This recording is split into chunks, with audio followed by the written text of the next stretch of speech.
দর্শক দেখতে পাচ্ছেন শাহবাগের মোড়ে একটি গাড়িকে পুড়িয়ে দেওয়ার পরে কিছু জনতা, কিছু সাধারণ মানুষ সেই গাড়িটিকে কীভাবে প্রত্যেকটি অংশে অংশে খুলে উত্তপ্ত এই গাড়িটিকে সাধারণ কিছু মানুষ প্রতিটি অংশ অংশ খুলে নিয়ে যাওয়ার জন্য ব্যস্ত।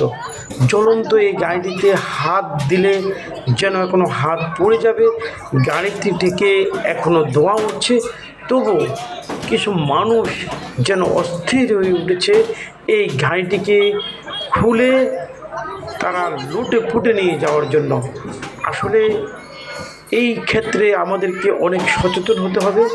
এই দেশটি আমরা যে বিজয় অর্জন করেছি 2024 সালের 5ই আগস্ট, আজকের যে বিজয়, ছাত্রদের তাজা রক্তের বিনিময়ে আজকে আমাদের যে স্বৈরাচার সরকার পতন হয়েছে, সেই দেশটি, এই স্বাধীন দেশটি আমরা আবার সবাই কীভাবে হাতে হাত রেখে কাঁধে কাঁধ রেখে নতুন একটি বাংলাদেশ গড়ব, যে বাংলাদেশ হবে সাম্যের, ঐক্যের, যেখানে কোনো ভেদাভেদ থাকবে না, যেখানে আমাদের বাক স্বাধীনতা থাকবে, যেখানে আমাদের মধ্যে দেশপ্রেম থাকবে।